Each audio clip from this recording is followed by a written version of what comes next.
Nous sommes au CES chez Philips avec François Caroff. Alors François, tu as un modèle hybride de télé enceinte Bluetooth à nous montrer qui arrivera chez Philips TV cette année. Alors, on t'écoute.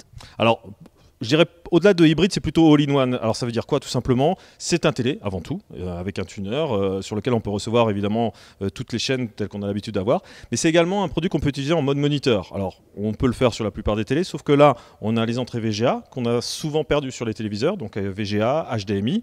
Et on retrouve également sur ce téléviseur, sur sa base, comme on peut le voir là physiquement, une enceinte qui n'est pas amovible. C'est une enceinte Bluetooth qui permet tout simplement d'avoir une très très bonne qualité de son sur son téléviseur, mais également si on l'utilise en mode PC, mais également de pouvoir se connecter en Bluetooth avec son téléphone ou sa tablette. Donc c'est-à-dire que si on éteint la télé, on peut quand même utiliser l'enceinte avec son smartphone On peut tout à fait utiliser l'enceinte de manière indépendante. Alors le télé restera allumé en tant que tel, parce qu'il n'y a qu'une seule alimentation, mais voilà, on peut l'utiliser en mode son, en mode audio. Est-ce que tu peux nous faire une petite démo là, rapidement? Oui, tout à fait. Alors peut-être qu'on doit rapprocher un petit peu le micro. Donc sur du MP3.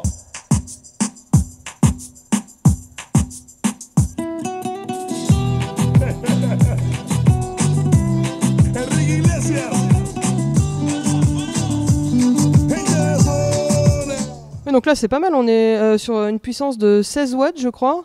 Exactement, c'est 16 watts par rapport à des produits sur lesquels on a l'habitude d'avoir plutôt entre 5 et 7 watts, mais on a également ce qu'on appelle du visible sound, c'est-à-dire que la partie des haut-parleurs est sur l'avant du téléviseur, ce qui permet d'avoir une diffusion du son qui est bien meilleure que les haut-parleurs qui sont souvent situés à l'arrière et qui ont une réflexion sur les murs derrière eux. Ok, donc un produit éventuellement pour la cuisine ou pour le bureau et qui en plus répond à la problématique de l'arrêt de la TNT hors HD dont tu nous parlais dans une autre vidéo. Oui, tout à fait. Alors c'est vrai qu'on voit là, c'est un produit un petit peu incliné, c'est un produit blanc. On l'imagine dans une cuisine, on l'imagine en deuxième équipement. Ça peut également faire office de produit dans un bureau, puisque comme on l'a vu, c'est à la fois un moniteur et une télévision. Et c'est vrai qu'aujourd'hui, sur un 24 pouces HD, même Full HD, puisque c'est une dalle Full HD, on répond complètement avec le switch off, puisqu'on n'aura plus que des chaînes MP4 en TNT très rapidement. Et donc tu peux nous donner une petite idée de quand est-ce que ce sera disponible, à quel prix? Je tente. Hein. Non, on est prêt. Là, sur le salon, le produit est fini, donc on est vraiment dans sa définition finale. Hein. La question est plutôt de savoir quand est-ce qu'il est le mieux de lancer ce produit et dans quel circuit de distribution. Donc on imagine plutôt sur le deuxième trimestre de cette année.